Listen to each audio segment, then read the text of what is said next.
Ever wonder what it really takes to make zero trust work in practice? Welcome to Zero Trust Journey, the podcast that cuts through the noise and dives into real stories and strategies to bring zero trust to life. The cybersecurity world is flooded with buzzwords and vendor hype, but here we focus on what truly matters, practical insights and lessons from those who've walked the path. Each episode is inspired by real experiences, grounded in our research, and enriched by the challenges and triumphs of our guests. If you're ready to grow your skills, deepen your insights, and take actionable steps toward a stronger zero trust strategy, you've come to the right place. Let's get started. The views and opinions expressed on the Zero Trust Journey podcast, webcast are solely those of the participants and do not represent the views of their employers or affiliated organizations. This content is provided for educational and informational purposes only. Neither the employers nor any sponsors are liable for actions taken based on the content discussed. Welcome to another episode of Zero Trust Journey. My name is Victor Monga. I am a host and producer at Zero Trust Journey. With me today, we have Zach Pugh, my co-host. Today, we want to talk about how to validate zero trust. So this episode is a lot about war stories and where we talk about if a company or organization is thinking that they have implemented and instituted the zero trust, how do you validate it? And some of those stories where they thought that it was instrumented and it was not. So with me today, we have a guest, Rainer Salmanai. Is that right way to say it? Perfectly fine. Thank you for having me. Yeah. So Rainer is actually CEO and CTO of Sentry, a cybersecurity company. He's also a co-author of a book called Adversary, Emulation, and MITRE attack. So he comes from a lot of plethora of cybersecurity, red teaming, penetration testing, and applying his skills for blue teaming these days. Thank you for having me. It's great to be here. So let's start with this one. When was the first time you heard zero trust and you felt that this is something that you need to learn more, or you need to read more, watch more? Give us that day or that week when you heard about zero trust.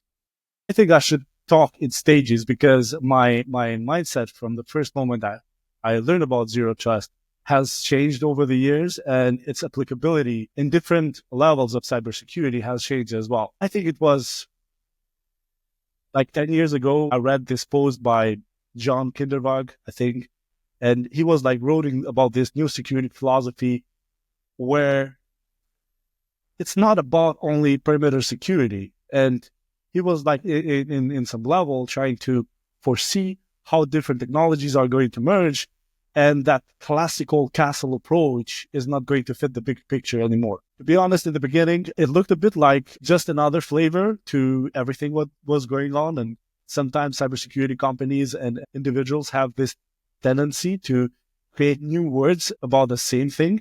Yeah. But I think for me, the biggest hit on zero trust was during COVID. That was the time when zero trust started to materialize as a concept, as a philosophy.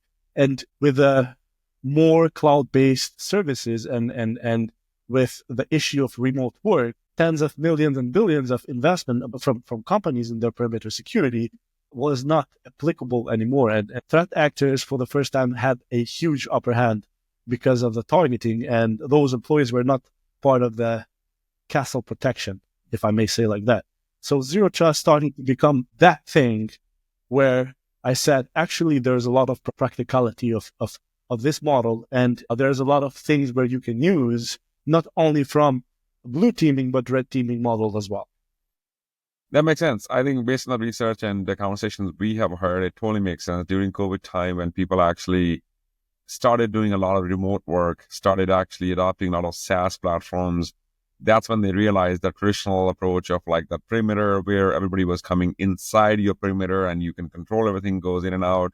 It became just irrelevant overnight. Yeah. That's when they had to implement something new, something I would say so basic and fundamental and yet new for their security program. And zero trust was that, where I have no problems trusting Zach as a person, but that trust has no place in the cyber or digital space. And that's what the mind shift or paradigm shift happened, where how do I know that it's Zach behind that computer when I am actually just seeing the name on the identity? That's when I started looking at where does Zach really need access to all 51 applications? Sorry, Zach, I'm picking up on you. It's just the name. Good.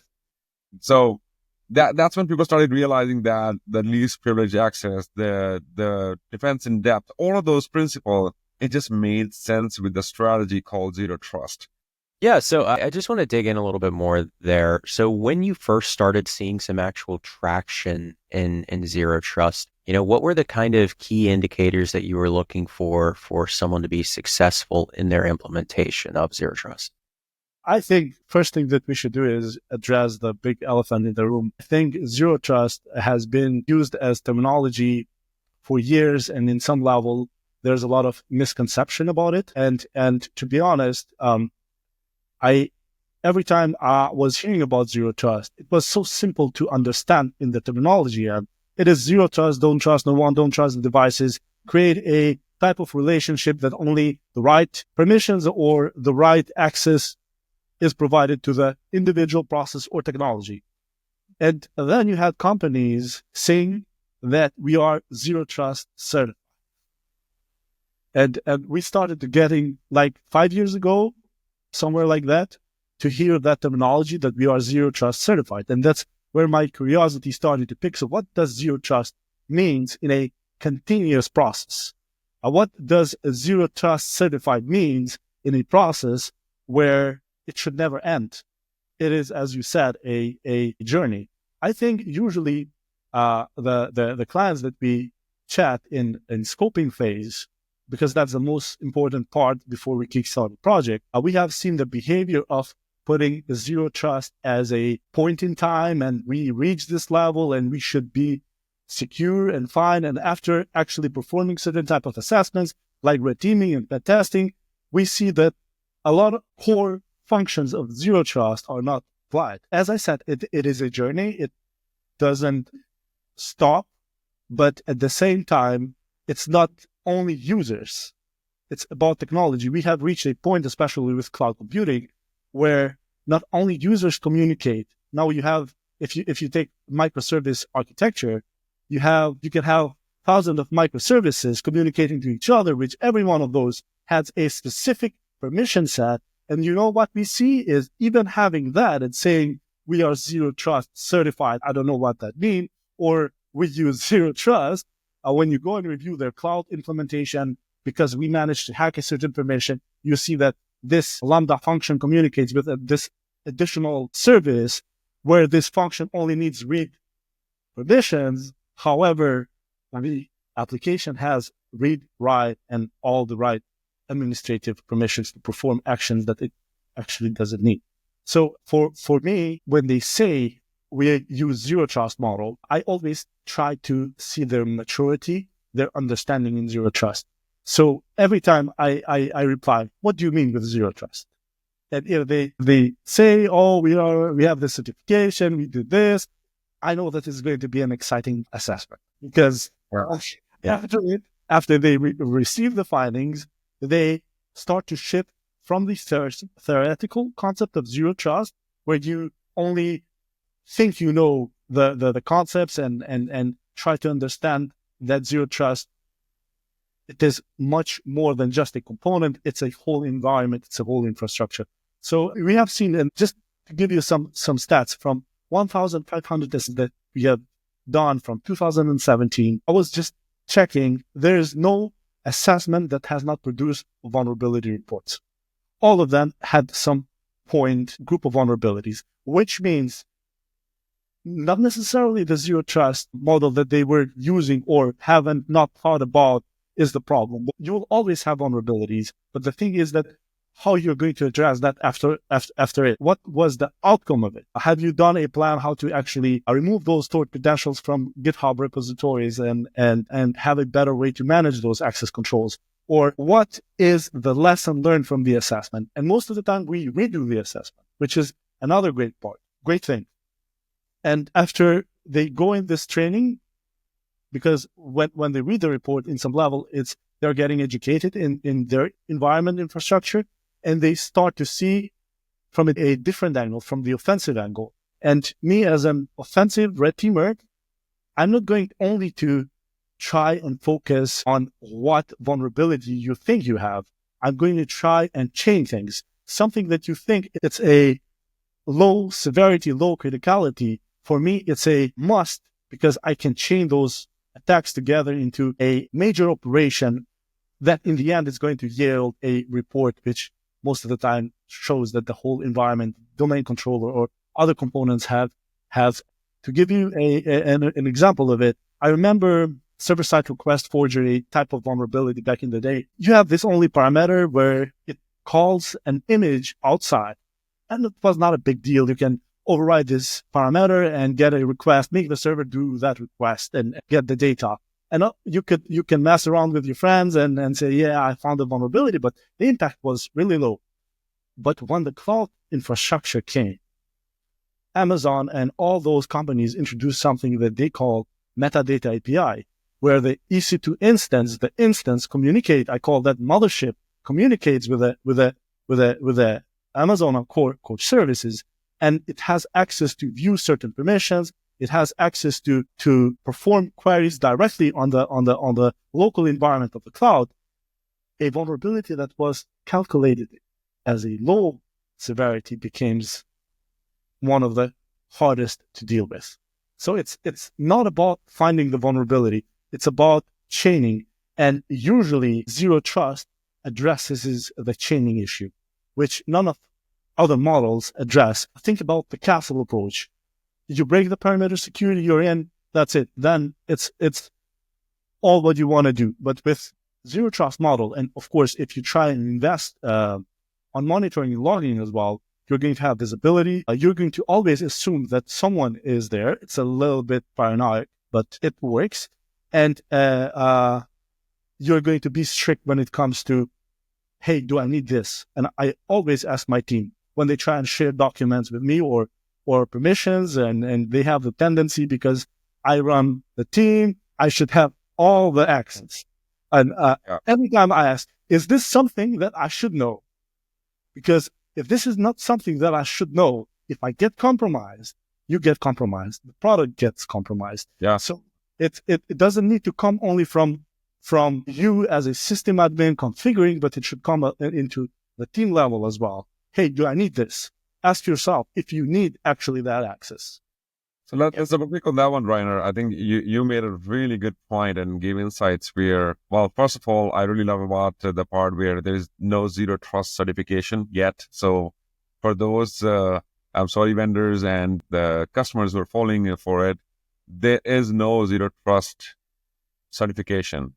But I want to double click on the part where you said, what does zero trust mean to you when companies are coming out to you and asking you, hey, either run a penetration test or help me mature my security program, and they will tell you that they have zero trust. And you're usually what you said, and I'm quoting you here, what is zero trust to you? What does it mean to you?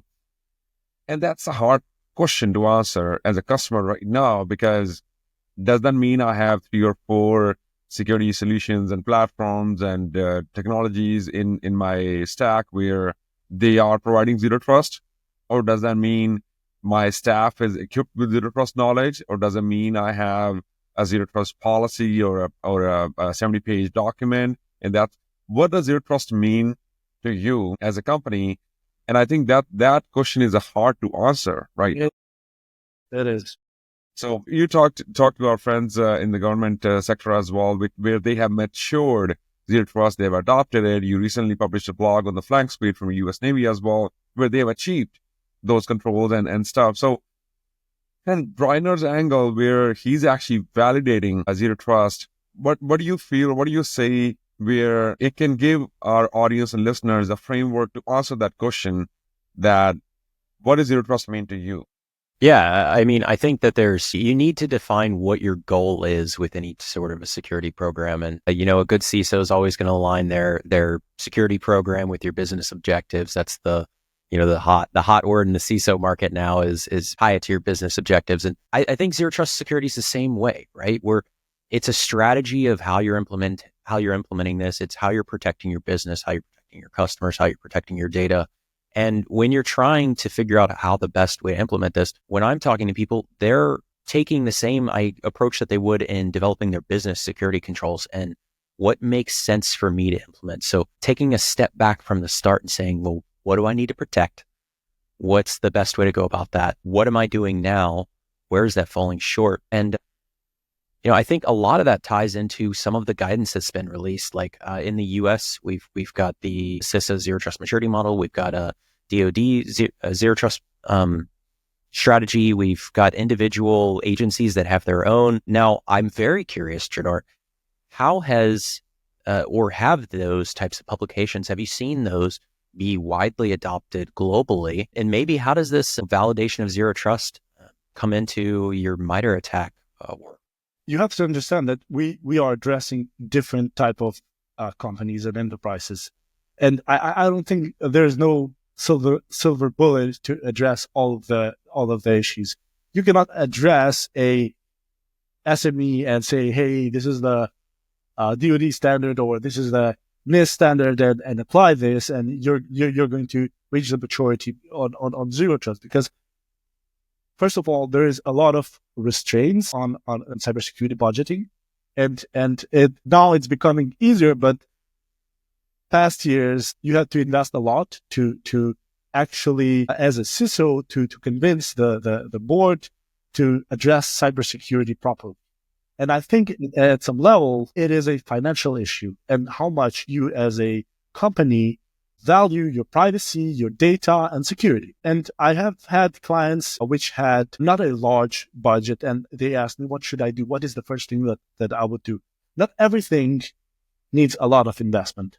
And some things are housekeeping. For example, and still I meet a lot of partners and clients that they do not have a updated list of all digital assets, which is a fundamental on a zero trust model. So when we do the penetration testing or red teaming, we find those assets, and many times I have CISOs and IT department coming, oh, we didn't know we had this endpoint, or we didn't know we had this asset. And that's where you know that they are failing on the first level, which is proper documentation of digital assets and processes as well.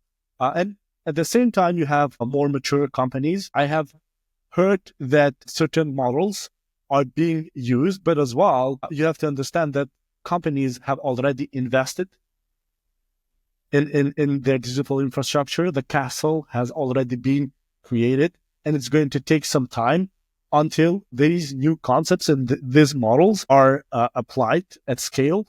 And always you want to, when I talk to CISOs, I always say, take priorities, do prioritization. What is the most critical thing to your organization? Something that is critical to me doesn't mean that it is critical to you. And zero trust model fits perfectly with this concept. And because it is a continuity, you start here, a year from now, you can be here and continue as you scale, as you grow, your environment and your needs change as well.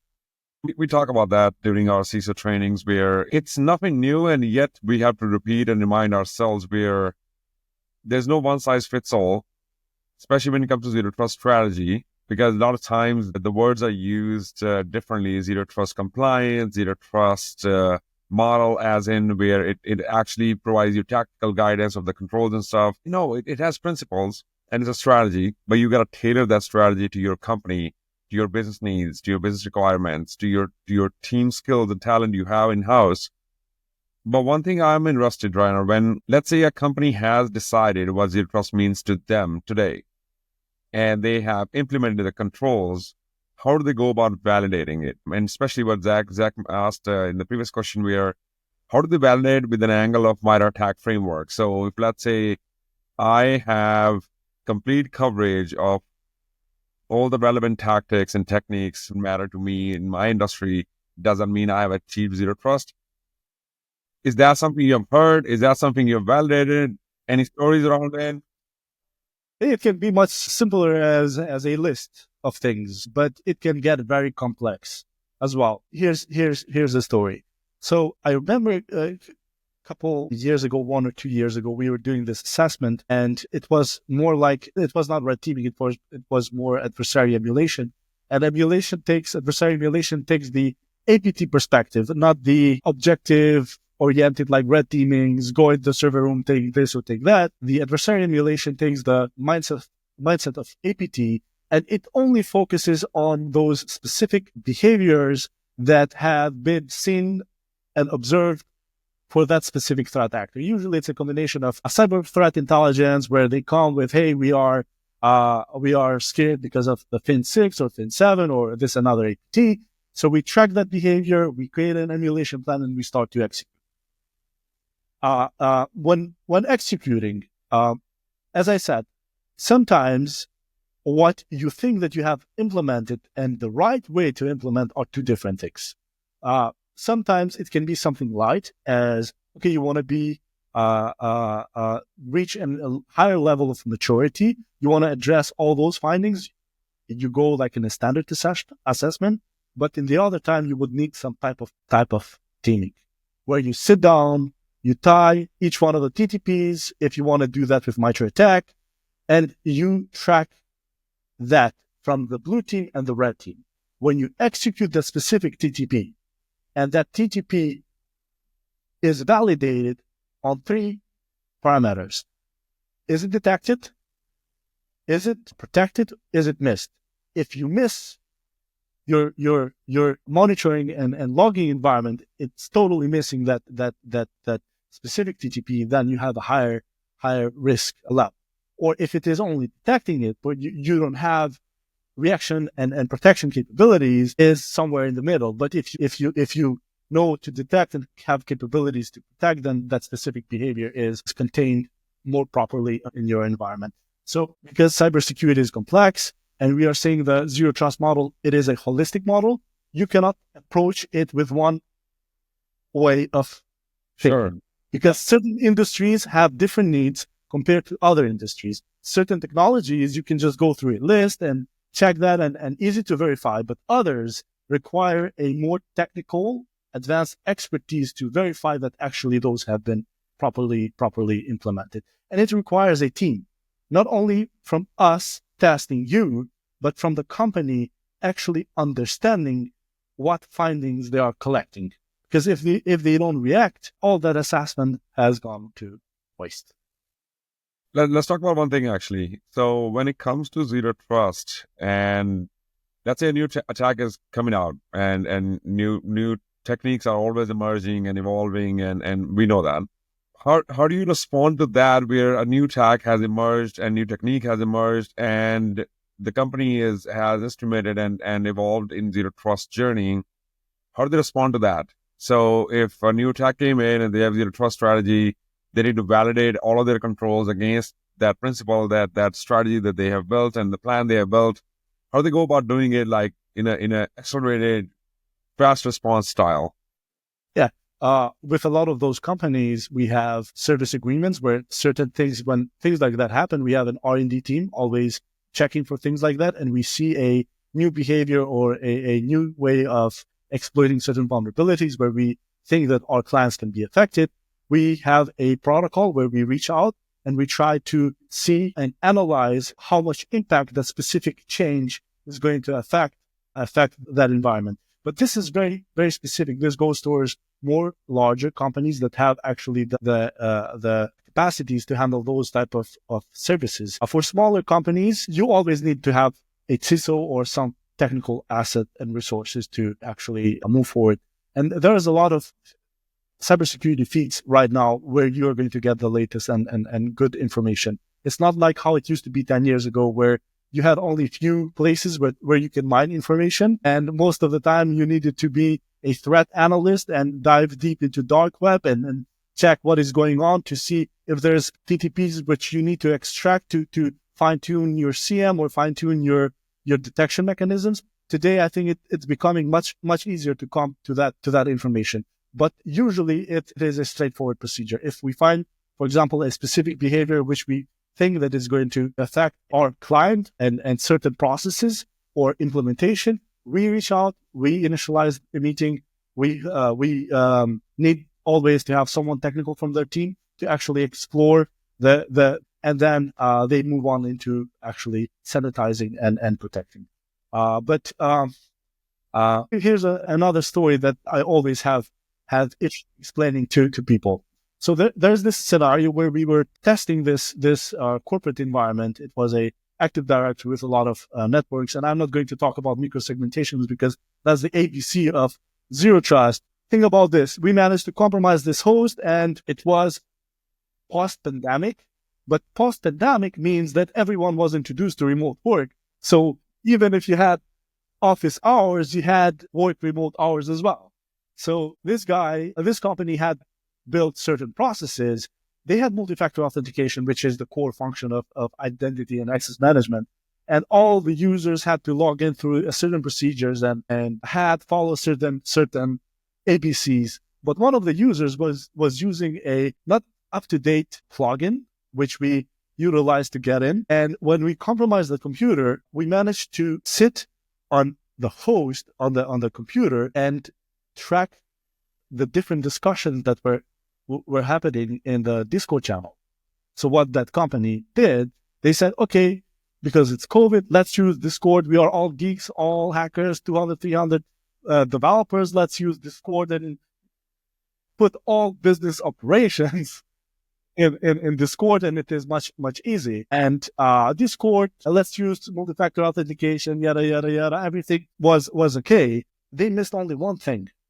They already had authentication session, which means if I go to a specific directory, take that database with authenticated sessions and download that database in my local computer and install Discord and refresh the app, the session is going to start. And I'm going to get access to your company where I can see your alarm pins, all your operations, the funny part, how and who prints the badges for the company, all certain codes. And while you were working remote, I can print this high quality access card and I know the alarm pins and go to your server room and do whatever the hell I want because of one single computer, which was using MFA for Discord access. And this is another issue. It is changing. Zero Trust provides all the framework, all the steps, but you need sometimes to push the practicality. You cannot say, for example, I'm going to use access cards to access the office, but you don't log who is accessing the office. You just authenticate the user, or you don't log the user access on the computer. So certain components need to change to tell a story, and that's how Zero Trust actually supports. But always think about chaining, and that's the way how I like to assess those security mechanisms. It's not about one control; it's how they fit together and tell the story for the user as an enterprise. Fair enough. I'm wondering, as you're heavily involved in the offensive security side and speaking with business owners, business leaders, and even governments, you've got a pretty broad range of people you interact with. How have you seen Zero Trust as a narrative kind of evolve in these? Are you seeing it show up in reports? Are you seeing it be viewed as a buzzword or valuable? What's your take there? I think it used to be a huge buzzword a couple of years ago. Now AI is taking over. AI is the buzzword for everything. But still is there in the list. The Zero Trust, artificial intelligence, AI red teaming, and all those components are becoming a part of a lot of discussions I hear. But right now in the current constellation, I think AI is taking over everything, and I think they're going to use even AI to propose zero trust models for certain companies and automate certain processes. But yeah, it is here, and I think it's here to stay. Are you seeing it in your reports? Like when you deliver red team reports to customers, are you putting this as a Zero Trust evaluation of yours, or how are you kind of linking those? Not like that, but from the public sector, especially when you work with the public sector, they always have a Zero Trust required for the service you deliver. So this architecture has been done in the Zero Trust, or if you want to provide these, we are announcing this RFP because of a Zero Trust requirement to always continuously assess and assume breach. And we want to validate that if the specific pillar of Zero Trust has been actually bad. So it is a buzzword, and I think it's here to stay because it's a very practical. You can interpret, you can build models. The story is simple: trust but verify. And it applies. I think what we should assess is forward compatibility. Because, and this is a short discussion we had with Victor about the cyber persistence theory. And sometimes we don't have the right evaluation about what technology actually means or what digital space means. And sometimes we do those mistakes from old school way of thinking where deterrence is the solution or where certain technology has certain attributes. And this is because of we were not able to anticipate how the cyberspace is going to evolve.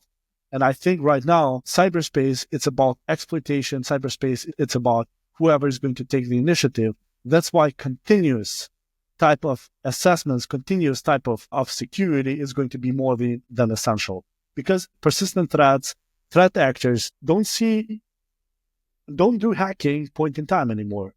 They do pre-positioning, which means, hey, I don't know when I'm going to use this accessing this SCADA system, but why not have access when certain political decisions come to play? I have access and I can compromise or put certain systems in risk. And because of that, zero trust is the philosophy right for what I see in the years to come.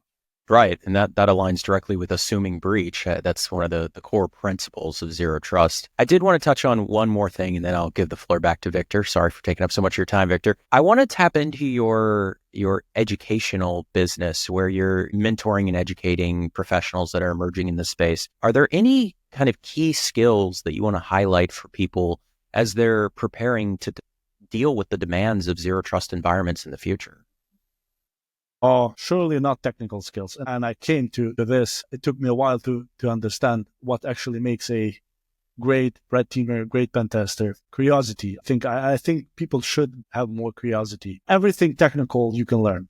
Like it was hard years ago where you had to sometimes touch the gray area to actually learn and understand.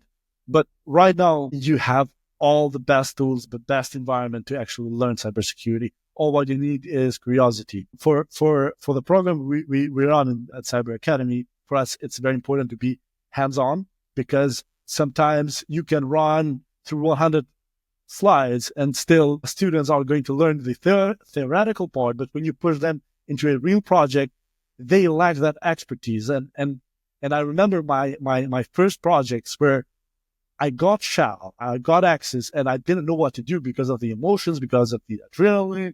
I was totally blocked or seeing some CMs putting alerts. You need that battlefield experience so that you don't think. Sometimes I call this muscle memory. It's just, you just reflex towards what is going on. And for that, you need the cornerstone is to ask the questions and be like, what can I do with this? How much how would this work if I change this? And a small story, it was like 2010. I was tutoring some of my cousins into web security and how web security is awesome and how development is going to be the future and yada, yada, yada. I was using the dev tool back in the day. I don't remember, it was Firefox or Chrome. And I was showing that on one of the biggest social media of the time, which I'm not going to name the name. And during the class, I managed to find a vulnerability to bypass authentication on any user account. And I said, what is this? I never felt this. This is like the best feeling ever. This is my adrenaline addiction. So let's learn more about this and let's explore this and let's learn how you can actually report this. You know, it was hard because you didn't even have bug bounties projects. You didn't have ways to communicate what you found. And most of the hackers and people like Kevin Matnick, like you had a bad perception where they were like trying to show the future, what is going to happen. And that's why I actually opened Cyber Academy is like, okay, let's build this shooting range for cybersecurity professionals. Let's have all the cyber ranges I know and build those. And let's give the students a controlled environment so that they can teach cybersecurity without going into the gray area or even committing crimes. So it's about that. Oh, thanks for your insights there. Victor, any final departing thoughts before we wrap up? No, I think Runner added a lot of good insights. The best part of this episode, I think I'm taking away is what does zero trust means to you as an organization? That's a question I think everybody who are listening should answer for yourself. The strategy is there, but what does it mean for you, so that next time when you're working with your partner, your vendors, at least that part is actually clarified internally before that the vendors hype and the, again, non-zero trust certification comes over. So again, Donna, thanks so much. This was great insights. It was a pleasure to be here. Always enjoy talking to you, gentlemen. If our audience wanted to connect with you and, learn more from your experience, what's the best way for them to connect? Yeah, it's LinkedIn. Unfortunately, it's my only social media. All right. Well, that brings us to the end of another episode of Zero Trust Journey. Jernor, thank you so much for sharing your expertise and providing these kind of valuable insights on zero trust, particularly regarding the adversary emulation and your real global perspective here. I appreciate your time, contributions to the community with your various educational efforts as well. And to our listeners, thanks for joining us. For more resources, including our past episodes and some more insights, please visit ztjourney.com. Thank you for tuning in, and we'll see you next time on Zero Trust Journey. Thanks for joining us on Zero Trust Journey. If this episode sparked new ideas or gave you practical insights, be sure to like, subscribe, and share it with your network. Your support helps us continue bringing you valuable conversations and real-world stories. We'd love to hear from you. Share your feedback or even your own Zero Trust journey by reaching out to us. Your story could inspire others in the community. Stay tuned for more expert insights, compelling stories, and actionable advice to help you advance your zero trust strategy.